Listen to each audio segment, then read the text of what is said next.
Already ನಮ್ಮ ದೇಶದಲ್ಲಿ ಇದು ನ್ಯಾಚುರಲ್ ಫುಡ್ ನಮಗೆ ಅದನ್ನೆಲ್ಲ ಬಿಟ್ಕೊಂತ ಬಂದು ಇವಾಗ ರೋಗ ಭರಿತ ದೇಶ ಆಗ್ತಾ ಇದೆ ನಮ್ಮ ದೇಶ. ಹಂಗಾಗಿ ಮತ್ತೆ ನಾವು ಸಿರಿಧಾನ್ಯ ಗಳ ಕಡೆ ಒಲುವನ್ನು ತೋರಿಸಿ ನಮ್ಮ ಆರೋಗ್ಯನ ಕಾಪಾಡ್ಕೋಬೇಕು. ಮುಂದಿನ ಯೂತ್ಸಿಗೆ ನಾವೇನ್ ಕೊಡಕ್ಕಾಗಲ್ಲ, ಆಹಾರ ಪದ್ಧತಿನಾದ್ರೂ ನೀಟಾಗಿ ಕಲಿಸಿದ್ರೆ ಸ್ವಲ್ಪ ಹೆಚ್ಚಿಗೆ ಆಯಸ್ಸು ನಮ್ಮ ದೇಶದ ಜನತೆಗೆ ಸಿಗುತ್ತೆ ಅನ್ನೋದೊಂದು ಅದೇ ತುಂಬಾ ನಾನು ಯಾವಾಗ್ಲೂ ಹೇಳೋದೊಂದು topic.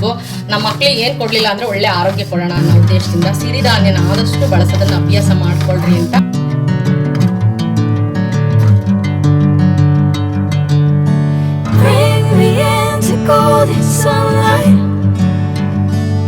I'm going with you, I know we'll get to the other side.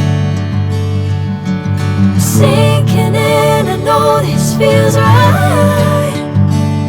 Catching a crazy love, moving through me like a wildfire. 15 kg ಅಷ್ಟು ಸಿರಿಧಾನ್ಯನ ಹುರಿದಿದ್ದೀನಿ ನೋಡಿ. ನಾನು ಈ ಥರ ಸಿರಿಧಾನ್ಯ ಪುಡಿ ಮಾಡಿಬಿಟ್ಟು ಈ ಥರ ಪ್ಯಾಕಿಂಗ್ ಎಲ್ಲ ಮಾಡಿರ್ತೀನಿ. ನನ್ನ ನೈಬರ್ಸ್ಗೆ, ನನ್ನ ಫ್ರೆಂಡ್ಸ್ಗೆ, ಗೊತ್ತಿರೋರಿಗೆ ಎಲ್ಲರೂ ತೊಗೋತಾರೆ ತುಂಬ ದಿನಗಳಿಂದನ.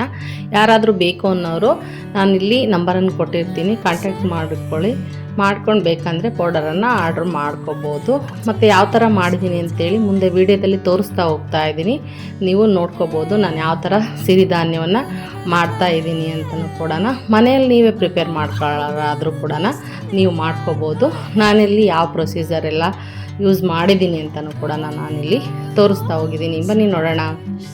ನಾನು ಮಾಡ್ತಾ ಇರೋ ವಿಡಿಯೋ ತುಂಬ ಲೆಂತಿ ಆಗುತ್ತೆ ಅಂತ ಹೇಳ್ಬಿಟ್ಟು ನಾನು ಸ್ವಲ್ಪ ಸ್ಪೀಡನ್ನು ಮಾಡಿದ್ದೀನಿ. ವಿಡಿಯೋದಲ್ಲಿ ಮಾತಾಡುವಾಗ ಎಲ್ಲನೂ ಕೂಡ ಸ್ವಲ್ಪ ಫಾಸ್ಟಾಗಿ ರನ್ ಮಾಡ್ತಿದ್ದೀನಿ. ಯಾವುದೇ ಥರ ಬೇಜಾರು ಪಟ್ಕೋಬೇಡಿ, ನೋಡ್ತಾ ಹೋಗಿ.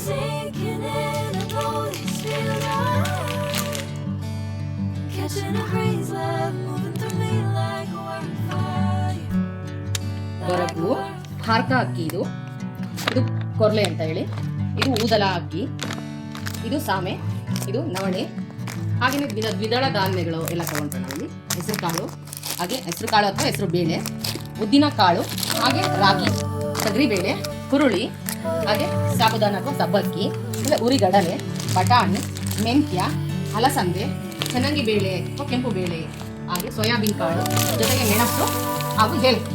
ಇದು ಏನು ಇಡಿಯಾಗಿ ತೋರಿಸ್ಬೇಕಾದ್ರೆ ಕಡಲೆಬೇಳೆ ಒಂದು ನಾನು ತೋರಿಸಿಲ್ಲ, ಈ ಕಡಲೆಬೇಳೆನೂ ಕೂಡ ಅದಕ್ಕೆ ಆ್ಯಡ್ ಮಾಡ್ಕೊಳ್ಳಿ.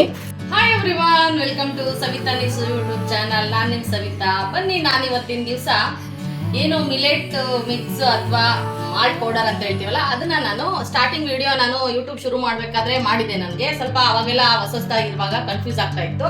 ಬಟ್ ಇವಾಗ ನಾನು ಅದನ್ನ ಸ್ವಲ್ಪ ಮಾರಾಟನೂ ಮಾಡ್ತೀನಿ, ಮಿಲೆಟ್ ಪೌಡರ್ ಅನ್ನ ಅಂದ್ರೆ ಮಾಲ್ಟ್ ಪೌಡರ್ ಅನ್ನ. ಹಂಗಾಗಿ ಅವರೆಲ್ಲ ಕೇಳಿದ್ರು ಒಂದ್ಸರಿ ವಿಡಿಯೋನು ಕೂಡ ಮಾಡಿ ಏನೇನು ಹಾಕಿದ್ರಿ ನೀವು ಮತ್ತೆ ಹೇಗ್ ಮಾಡ್ತೀರಾ ಅಂತ ಕೇಳಿದಾರೆ ಎಲ್ರು.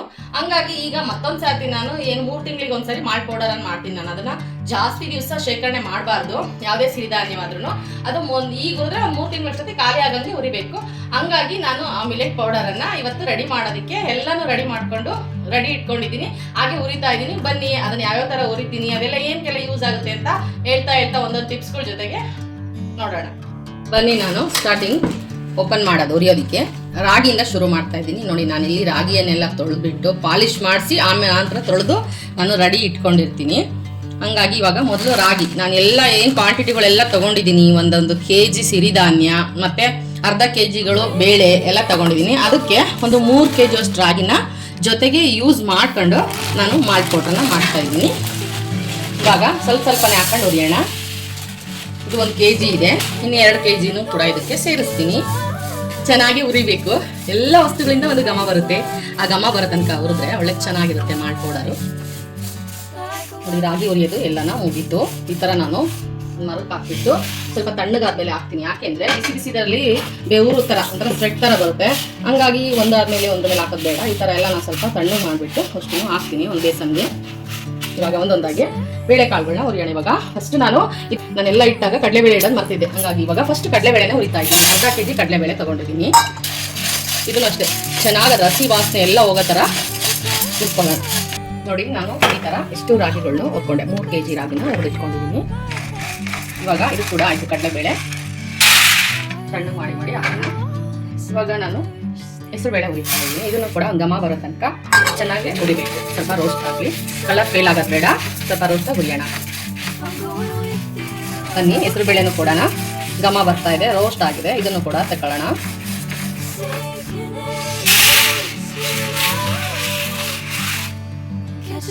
ಇವಾಗ ತೊಗರಿಬೇಳೆ ಹಾಕೋಣ. ಇದನ್ನು ಕೂಡ ಹುರಿಯೋಣ. ಇದ್ರದ್ದು ಒಂದು ಆರಾಮ ಬರುತ್ತೆ, ಅಲ್ಲಿ ತನಕನೂ ರೋಸ್ಟ್ ಆಗೋ ಥರ ಹುರಿದ್ರೆ ಚೆನ್ನಾಗುತ್ತೆ. ಹುರಿಯೋಣ ಬನ್ನಿ. ಇವಾಗ ಬೇಳೆ ಹಾಕಿ ತೆಗಿಯೋಣ.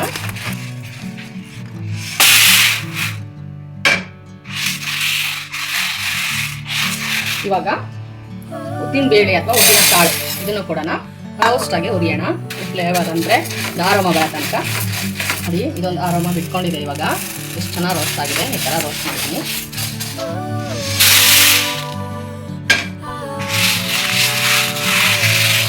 ಬನ್ನಿ ಇವಾಗ ಹುರುಳಿ 6 ಗ್ರಾಮ್ ಅಂತ ಹೇಳ್ತಾರೆ. ಇದನ್ನು ಸಖತ್ ಟೇಸ್ಟಿ ಇದು ಪೌಡರು. ಒಂದು ಅರ್ಧ kg ಇದನ್ನು ಕಳಿಸ್ತಾ ಇದ್ದೀನಿ. ಇದನ್ನು ಕೂಡ ಒಂದು ಆರಾಮ ಬರೋವರೆಗೂ ಫ್ರೈ ಮಾಡೋಣ. ನೋಡಿ ಇವಾಗ ಎಷ್ಟು ಚೆನ್ನಾಗಿ ಫ್ರೈ ಆಗಿದೆ. ಇದನ್ನು ಕೂಡ ಸಣ್ಣಗೆ ಮಾಡೋಣ.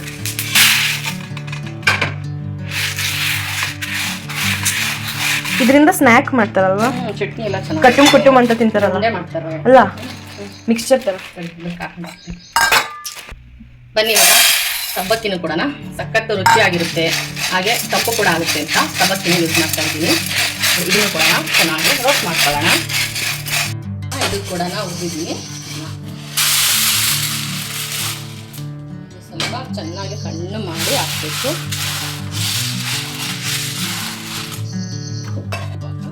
ಚೆನ್ನಾಗಿ ಬೇಳೆ ಅಥವಾ ಕೆಂಪು ಬೇಳೆ, ಚೆನ್ನಾಗಿ ಬೇಳೆನ ಇವಾಗ ಹುರಿಯೋಣ.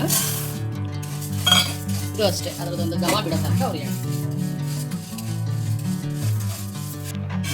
ನೋಡಿ, ಇದು ಕೂಡ ಹಣ್ಣಲ್ಲಿ ಹುರಿದಿದ್ದೀನಿ. ಇದೇನು ಬೇಳೆ? ಚೆನ್ನಾಗಿ ಬೇಳೆ ತೂರ್ ದಾಲ್ ಅಂತಾನು ಕಟ್ಕೊಂಡು. ಓ, ಇದು ನೋಡು ಹೆಂಗ್ ಕಲರ್ ಕಲರ್ ಚೇಂಜ್, ನಾರ್ಮಲ್ ಬೇಳೆ ಕಲರ್. ಇವಾಗ ಸೋಯಾಬೀನ್ ಕಾಳು ಇದೆಲ್ಲ ಜಾಸ್ತಿ ಹಾಕಲ್ಲ, ಫ್ಲೇವರ್ಗೋಸ್ಕರ ಹಾಕ್ತೀನಿ. ಜಾಸ್ತಿ ಹಾಕಿದ್ರೆ ಮದ ಆಗ್ಬಿಡುತ್ತೆ. ಇದು ಕೂಡ ಅದೇ ಥರ ರೋಸ್ಟ್ ಆಗಿ ಹುರಿಯೋಣ. ಕಲರ್ ಕಾಣ್ತಾ ಇದೆ. ಸಿರಿಧಾನ್ಯಗಳು ಮತ್ತೆ ದ್ವಿದಳ ಧಾನ್ಯಗಳು, ಏಕದಳ ಧಾನ್ಯಗಳು ಎಲ್ಲರೂ ಕೂಡ ಬಳಸಿದ್ದೀನಿ ಇದಕ್ಕೆ. ಇವಾಗ ಸೋಯಾಬೀನ್ ಕೂಡ ರೋಸ್ಟ್ ಆಗಿದೆ, ಇದನ್ನು ತೆಕ್ಕೊಳ್ಳೋಣ. ಇವಾಗ ಅಲಸಂದೆನ ಮಿಕ್ಸಿ ಮಾಡ್ಕೊಳ್ಳೋಣ. ಇದರಲ್ಲಿ ತುಂಬ ಹೆಚ್ಚು ಪ್ರೋಟೀನ್ ಇದೆ ಇದರಲ್ಲಿ, ಹಾಗಾಗಿ ಎಲ್ಲನೂ ಕೂಡ ಸ್ವಲ್ಪ ಸ್ವಲ್ಪನೇ ಯೂಸ್ ಮಾಡಿದ್ದೀನಿ. ಇದು ಭಾಳ ಹಾಕಿದ್ರೆ ಮದ ಜಾಸ್ತಿ ಆಗಿಬಿಡುತ್ತೆ. ಅದಕ್ಕೆ ನಾನೇನು ತೊಗೊಂಡಿದ್ದೀನಿ ಎಲ್ಲ ಧಾನ್ಯಗಳು, ಅದಕ್ಕೆ ಎಷ್ಟು ಕ್ವಾಂಟಿಟಿ ಹಾಕಬೇಕು ಅಷ್ಟೇ ಅದಕ್ಕೆ ತಲುಪ್ತಾ ಹೋಗುತ್ತೆ. ಹಾಗಾಗಿ ಇದು ಸ್ವಲ್ಪನೇ ನಾನು ಅಲಸಂದೆನೂ ಕೂಡ ರೋಸ್ಟಾಗಿ ಫ್ರೈ ಮಾಡ್ಕೊತಾ ಇದ್ದೀನಿ. ತುಂಬ ಪ್ರೋಟೀನ್ ಇರೋವಂಥ ಧಾನ್ಯ ಇದು ಕೂಡ ಸಣ್ಣಗೆ ಮಾಡೋಣ. ಸ್ವಲ್ಪ ಸಣ್ಣ ಉರಿಲೇನೆ ಉಳ್ಕೊಬೇಕಿದ್ದು, ಸ್ವಲ್ಪ ಗಟ್ಟಿ ಕಾಳಲ್ಲ. ಹೀಗಾಗಿ ಇವಾಗ ಬಟಾಣಿ ಹುರಿಯೋಣ. ಈ ಕಾಳುಗಳು ಎಲ್ಲ ಬೇಳೆಗಳು ಉಟ್ಕೊಂಡಂತ ಸಿರಿಧಾನ್ಯ ಹುರಿಯೋಣ. ಅಷ್ಟರೊಳಗೆ ನಾನು ಒಣಗಾಕಿರೋ ಅಂಥ ಸಿರಿಧಾನ್ಯನ ಒಣಗಕ್ಕೆ ನೆನೆ ಹಾಕಿ ಬಸ್ದು ಮಾಡಿದ್ದೀನಲ್ವ, ಅದೆಲ್ಲ ಅಷ್ಟೊತ್ತಿಗೆ ರೋಸ್ಟ್ ಆಗುತ್ತೆ. ಅದನ್ನು ಕೂಡ ಎಲ್ಲ ಆದಮೇಲೆ ಹುರಿಯೋಣ.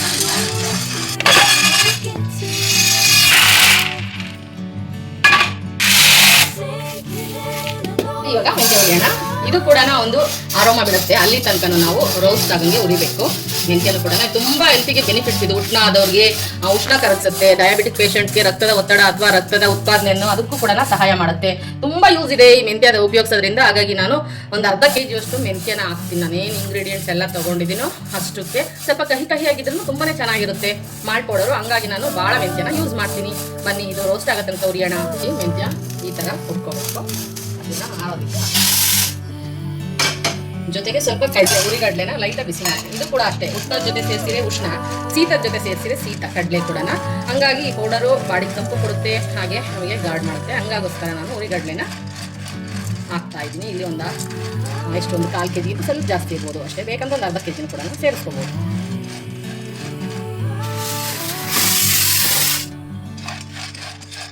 ಸಾಕಷ್ಟು ಬಿಸಿ ಮಾಡಿದ್ದು ಇದನ್ನು ತೆಗೆಯೋಣ. ಇವಾಗ ಸ್ವಲ್ಪ ಮೆಣಸನ್ನು ಕೂಡ ಸೇರಿಸ್ತಾ ಇದ್ದೀನಿ. ನಾನಿಲ್ಲಿ ಏನು ಬಾದಾಮಿ, ಗೋಡಂಬೆ, ಶೇಂಗಾ ಅವೆಲ್ಲ ಹಾಕ್ತಾರೆ, ನಾನು ಹಾಕಲ್ಲ. ಯಾಕೊತ್ತಾ, ತುಂಬ ದಿನ ಇಡೋದ್ರಿಂದ ಅದರಲ್ಲಿ ಎಣ್ಣೆ ಅಂಶಗಳು ಇರೋದ್ರಿಂದ ಮುಗ್ಲಾಗುತ್ತೆ, ಅಂದರೆ ಒಂಥರ ಬ್ಯಾಡ್ ಸ್ಮೆಲ್ ಬರ್ತಾ ಹೋಗುತ್ತೆ. ಅದೇನು ನಾವು ಏರ್ ಟೈಟ್ ಬಾಕ್ಸ್ಗಳಿಗೆಲ್ಲ ಹಾಕಿದ್ರೆ ಹಂಗಾಗಿ ನಾನು ಆ ಥರ ಡ್ರೈ ಫ್ರೂಟ್ಸ್ ಏನೂ ಯೂಸ್ ಮಾಡ್ತಾ ಇಲ್ಲ. ಬೇಕು ಅನ್ನೋರು ಅದನ್ನು ಒಂದು ಮಿಕ್ಸಿಗೆ ಹಾಕೊಂಡು ಪೌಡರ್ ಮಾಡಿ ಸಪ್ರೇಟಾಗಿ ಇಟ್ಕೋಬೋದು. ನಾನು ಇದ್ರ ಜೊತೆಗೆ ಅದನ್ನು ಸೇರಿಸ್ತಾ ಇಲ್ಲ. ಸ್ವಲ್ಪ ಮೆಣಸು ಹಾಕ್ತಾ ಇದ್ದೀನಿ. ಯಾಕೆ ಅಂತ ಹೇಳಿದ್ರೆ ಗಂಟಲಲ್ಲಿ ಏನಾದರೂ ಎದ್ದ ತಕ್ಷಣ ಕುಡಿಯೋದ್ರಿಂದ ಕಿರಿಕಿರಿ ಆಗೋದಿದ್ರು ಕೂಡ ಇದನ್ನು ಹಾಕೋದ್ರಿಂದ ಖಾರವಾಗಿ ಲೈಟಾಗಿ ಒಂದು ಖಾರ ಸಿಗುತ್ತೆ. ಹಂಗಾಗಿ ಸ್ವಲ್ಪ ಮೆಣಸನ್ನು ಕೂಡ ನಾನು 50 ಗ್ರಾಮಷ್ಟು ಮೆಣಸನ್ನು ಯೂಸ್ ಮಾಡಿದ್ದೀನಿ. ಮೆಣಸನ್ನು ಆರೋಗ್ಯಕ್ಕೆ ಹಾಕೋಣ. ಇವಾಗ ಒಂದು ಘಮ ಬೇಕಲ್ಲ, ಇದೆಲ್ಲರ ಮಧ್ಯೆ ಒಂದು ಘಮ ಬೇಕು. ಹಂಗಾಗಿ ಜಾಸ್ತಿ ಯಾವುದನ್ನು ಹಾಕ್ತಾ ಇಲ್ಲ ನಾನು. ಒಂದು ಲೈಟಾಗಿ ಒಂದು ಘಮ ಬೇಕು. ಹಂಗಾಗಿ ನಾನಿಲ್ಲಿ ಒಂದು 10-15 ಏಲಕ್ಕಿ ಕಾಯಿನ ಹಾಕಿ ಬಿಸಿ ಮಾಡ್ತಾ ಇದ್ದೀವಿ.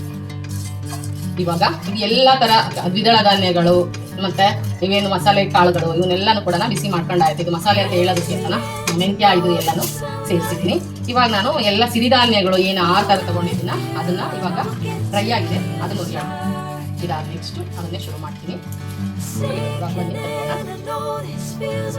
ಸಿರಿಧಾನ್ಯಗಳು ನಾನು ಏನೆಲ್ಲ ಹೇಳಿದ್ದೀನಿ, ಸಾಮೆ, ನವಣೆ, ಅರ್ಕ, ಊದ್ಲ, ಹೊರಗು ಎಲ್ಲ ತರದ ಸಿರಿಧಾನ್ಯ. ಸಜ್ಜೆ ಬಳಸ್ತಾ ಇಲ್ಲ ನಾನು, ಅದು ತುಂಬಾ ಉಷ್ಣ ಅದು, ಹಂಗಾಗಿ ನಾನು ಸಜ್ಜೆ ಬಳಸ್ತಾ ಇಲ್ಲ ಇಲ್ಲಿ. ಊದ್ಲ, ಕೊರ್ಲೆ, ಅರ್ಕ, ಸಾಮೆ, ನವಣೆ, ಹೊರಗು ಇಷ್ಟು ನಾನು ಸಿರಿಧಾನ್ಯಗಳನ್ನ ಒಂದೊಂದಾಗೆ ಎಲ್ಲಾನು ಹುರಿದಾಕ್ತಾ ಇದ್ದೀನಿ. ಇವಾಗ ಅರ್ಕ ಹಾಕಿದ ನೋಡಿ ಈ ತರ ಹುರಿದಿದ್ದೀನಿ. ಒಂದೆರಡು ತಗೊಂಡು ಕುರುಮ್ ಅಂತ ಇಟ್ಟಾಗ್ಬೇಕು ಅಲ್ಲೊಳಗೆ ಆ ತರ ಉರಿಬೇಕು. ಅವಾಗ ಮಾಲ್ಟ್ ಸಕ್ಕತ್ ಟೇಸ್ಟಿಯಾಗಿ ಬರುತ್ತೆ. ಇದು ಅರ್ಕ ಅಕ್ಕಿ ಇನ್ನೊಂದ್ಸಾರಿಗೆ ಹಾಕೊಂಡು ಹುರಿಯೋಣ ಮಿಕ್ಕಿದ. ಇದು ನಾನು ಇವಾಗ ಹುರಿತಾ ಇರೋದು ಊದಲ ಅಕ್ಕಿ, ಸಿರಿಧಾನ್ಯದಲ್ಲಿ ಊದಲ. ಮೇನ್ ನಮಗೆ ಬೇಕಾಗಿರೋದು ವಿಷಯ ಏನಪ್ಪಾ ಅಂತ ಹೇಳಿದ್ರೆ ಸಿರಿಧಾನ್ಯ, ಅದೇ ಮೇನ್ ಆಗಿ ಬೇಕಾಗಿರೋದು. ಅದು ನಮಗೆ vitamin, protein, calcium, magnesium, potassium, zinc, phosphorus ಎಲ್ಲ ತರ ನಮಗೆ ನಮ್ಮ ಬಾಡಿಗೆ ಏನೆಲ್ಲ ಬೇಕೋ ಅದು ಎಲ್ಲ ತರ ಒಂದು ಶಕ್ತಿಯನ್ನ ಕೊಡುತ್ತೆ ಅನ್ನೋ ಉದ್ದೇಶದಿಂದ ನಾವು ಸಿರಿಧಾನ್ಯವನ್ನ ತಿನ್ಬೇಕು, ತೃಣಧಾನ್ಯಗಳನ್ನ. ಈಗ ಆಲ್ರೆಡಿ ನಮ್ಮ ದೇಶದಲ್ಲಿ ಇದು ನ್ಯಾಚುರಲ್ ಫುಡ್, ನಮ್ಗೆ ಅದನ್ನೆಲ್ಲ ಬಿಟ್ಕೊಂತ ಬಂದು ಇವಾಗ ರೋಗ ಭರಿತ ದೇಶ ಆಗ್ತಾ ಇದೆ ನಮ್ಮ ದೇಶ. ಹಂಗಾಗಿ ಮತ್ತೆ ನಾವು ಸಿರಿಧಾನ್ಯಗಳ ಕಡೆ ಒಲವನ್ನು ತೋರಿಸಿ ನಮ್ಮ ಆರೋಗ್ಯನ ಕಾಪಾಡ್ಕೋಬೇಕು. ಮುಂದಿನ ಯೂತ್ಸಿಗೆ ನಾವೇನ್ ಕೊಡಕ್ಕಾಗಲ್ಲ, ಆಹಾರ ಪದ್ಧತಿನಾದ್ರೂ ನೀಟಾಗಿ ಕಲಿಸಿದ್ರೆ ಸ್ವಲ್ಪ ಹೆಚ್ಚಿಗೆ ಆಯಸ್ಸು ನಮ್ಮ ದೇಶದ ಜನತೆಗೆ ಸಿಗುತ್ತೆ ಅನ್ನೋದೊಂದು, ಅದೇ ತುಂಬಾ ನಾನು ಯಾವಾಗ್ಲೂ ಹೇಳೋದೊಂದು ಟಾಪಿಕ್. ನಮ್ಮ ಮಕ್ಕಳಿಗೆ ಏನ್ ಕೊಡ್ಲಿಲ್ಲ ಅಂದ್ರೆ ಒಳ್ಳೆ ಆರೋಗ್ಯ ಕೊಡೋಣ ಅನ್ನೋ ಉದ್ದೇಶದಿಂದ ಸಿರಿಧಾನ್ಯನ ಆದಷ್ಟು ಬಳಸೋದನ್ನ ಅಭ್ಯಾಸ ಮಾಡ್ಕೊಳ್ರಿ ಅಂತ ನನ್ನ ಕೈಲಾದಂತ ಇಂಥ ಒಂದು ಸಣ್ಣ ಸಣ್ಣ ಸಹಾಯನ ಮಾಡ್ತಾ ಅಂದ್ರೆ ಹೇಳ್ತಾ ತೋರಿಸ್ತಾ ನನ್ನ ಕೈಲಾಗೋಷ್ಟು ನಾನು ಎಲ್ರಿಗೂ ಇದನ್ನ ಮಾಡಿ ಕೊಡೋದ್ರ ಕಡೆ ಗಮನ. ನಾನಂತೂ ತುಂಬಾ ದಿನಗಳೇ ಆಯ್ತು ಮಾಡ್ತಾ ಅಡಿಕ್ಟ್ ಆಗೋದನ್ನ ಅಭ್ಯಾಸ ಮಾಡ್ಕೊಡ್ರಿ ಈ ತರ ಒಳ್ಳೆ ಫುಡ್ಗಳಿಗೆ ಅಂತ ಹೇಳೋದಕ್ಕೆ ಇಷ್ಟಪಡ್ತೀನಿ. ನೋಡಿ ಇದನ್ನು ಕೂಡ ನಾನು ಹೇಳಿದ್ನಲ್ಲ ಅದೇ ರೀತಿನೇ ಉರಿಬೇಕು. ಇದು ಕೂಡ ಆಯ್ತು, ಇನ್ನೊಂದ್ಸಾರಿ ಹುರ್ಕೊಳ್ಳೋಣ ಬನ್ನಿ. ಇವಾಗ ನಾನು ನವಣೆನ ಹುರಿತಾ ಇದ್ದೀನಿ. ಸಿರಿಧಾನ್ಯಗಳಲ್ಲಿನೇ ಅತಿ ಮುಖ್ಯವಾಗಿ ಜಾಸ್ತಿ ನಾರಿನಂಶ ಹೊಂದಿರುವಂತ ಸಿರಿಧಾನ್ಯ ಅಂದ್ರೆ ನವಣೆ ಮತ್ತು ಸಾಮೆ.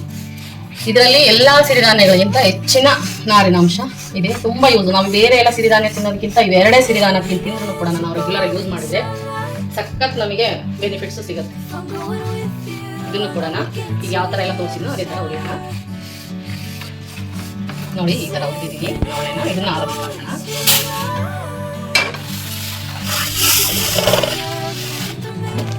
ಇದು ಹೊರಗು ಸಿರಿಧಾನ್ಯ. ಇದನ್ನು ಅಷ್ಟೇ ಈ ಎಲ್ಲ ಸಿರಿಧಾನ್ಯಗಳ ತರನೇ ಹೊಡಿಬೇಕು.